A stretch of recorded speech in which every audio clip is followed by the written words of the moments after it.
Penguin Random House Audio presents Hellbent, How the Fear of Hell Holds Christians Back from a Spirituality of Love. This is the author, Brian Recker.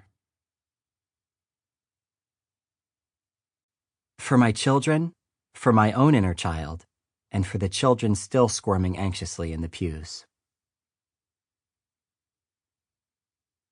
Salvation is not precipitated by the terror of being consumed in hell. This terror itself places one in hell. Salvation is not flight from the wrath of God. It is accepting and reciprocating the love of God. Salvation is not separation.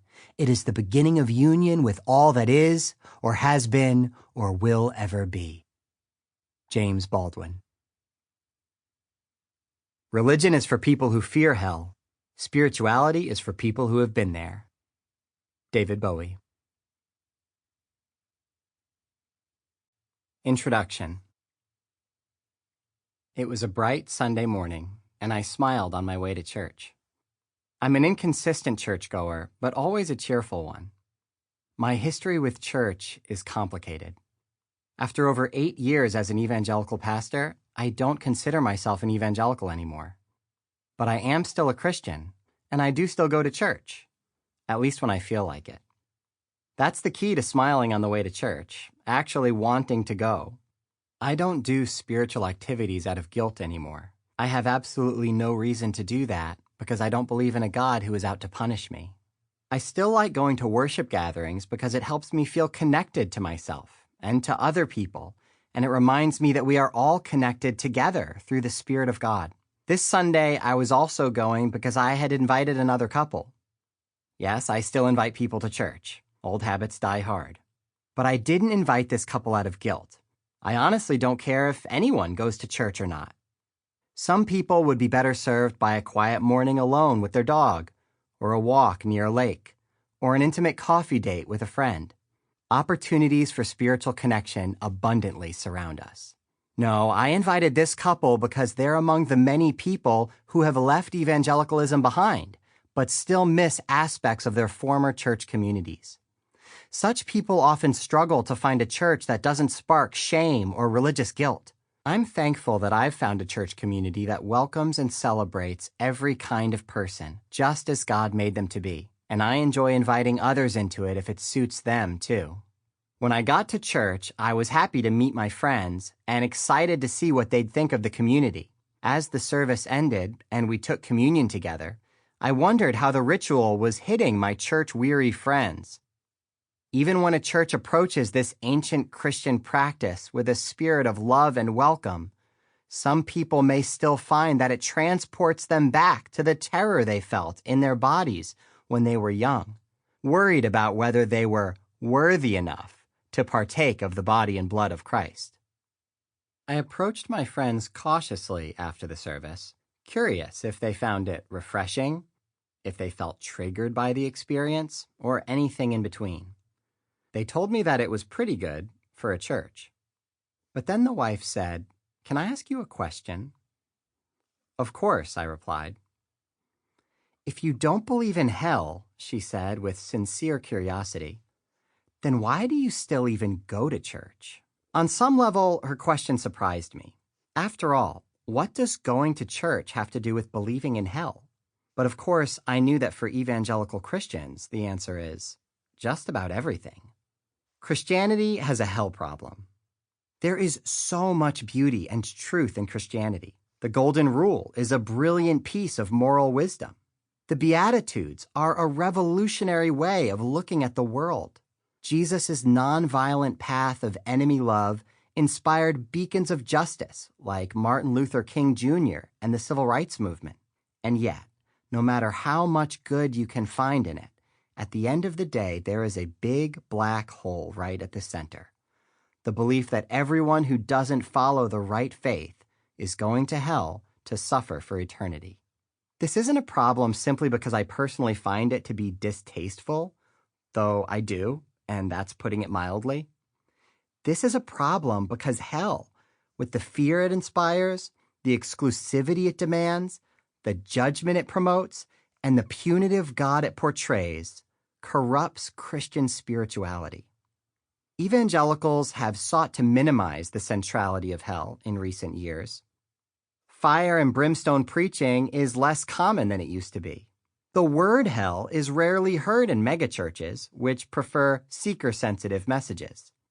And yet, as long as hell is a part of the story, it will take center stage, even when we don't realize it.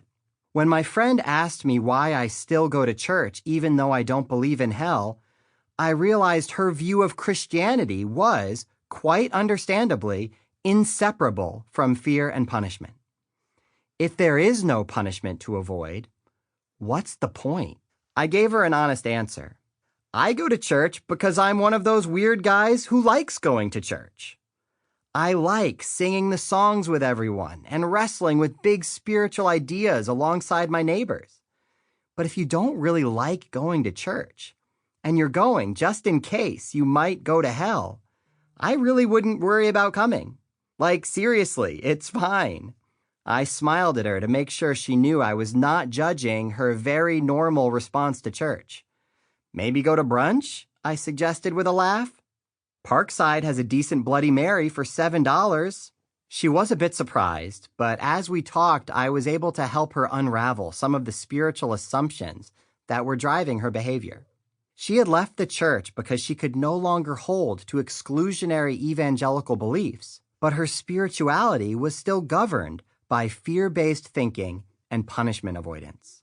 She felt in her gut that she should probably go back to church, or else. There's a reason most Christians believe in hell, even though so few Bible verses describe anything like hell. Something so eternally significant deserves more real estate, surely. And even though almost nobody feels good about believing it, the whole system demands it. For most Christians, the whole point of Christian spirituality is salvation. Salvation from what? Salvation from hell. If you remove hell, there's no punishment to be saved from. For many people, that defeats the entire purpose of religion and spirituality. If you discard hell, the whole Christian story must be reconsidered. Many of us already have been reconsidering the Christian faith. Between the rampant hypocrisy, the sex abuse cover-ups, and the evangelical embrace of Donald Trump, there are myriad reasons that people are streaming out of the church, evangelical or otherwise, and beginning a process of deconstruction. Deconstruction is the term used by a growing movement of people who have begun to investigate the premises of their faith with new eyes. Through that process, many people find they can no longer believe in a story that is centered on avoiding the eternal hell of a punishing God. Rethinking hell was one of the first steps of my own deconstruction. I thought it was just one thread, but as I continued to pull it, the whole Christian faith seemed to be unraveling. I want to help you pull that thread, because I deeply hope that Christians and everyone else reject the doctrine of hell. But if the system is built on fear and punishment, ditching hell won't be enough. After all, if there's no hell, why was Jesus born? Why did Jesus die? Does sin matter if there's no hell? Is sin even a real thing? If there's no hell, is there a heaven? If there's no hell, what's the point of being a Christian? If there's no hell, why the hell does any of it matter? This may surprise you, but I don't care if you're a Christian or not. If you're a Christian who is confused by the internal contradiction between hell and love, then this book is for you. If you've decided you're no longer a Christian, but some aspects of the way of Jesus still stir you, then this book is for you too. And if you've left Christianity behind altogether, but the fear of hell still creeps around on the edges of your spirituality, I'm writing for you as well. If you were raised in any number of church traditions, you may still be haunted by the specter of a punishing God. That makes sense because it's the only God you've ever known. I hope this book helps you take a fresh look at the Christian story and recognize how a fear-based message may have affected your spiritual life. Maybe that will help you move forward in peace as an agnostic, an atheist, a Buddhist, or who knows, there may be a healthy Christian spirituality for you yet. I'm not here to determine your path for you. I'm just here to tell you that hell doesn't have to be a part of it. In this book, I'll Sample complete. Ready to continue?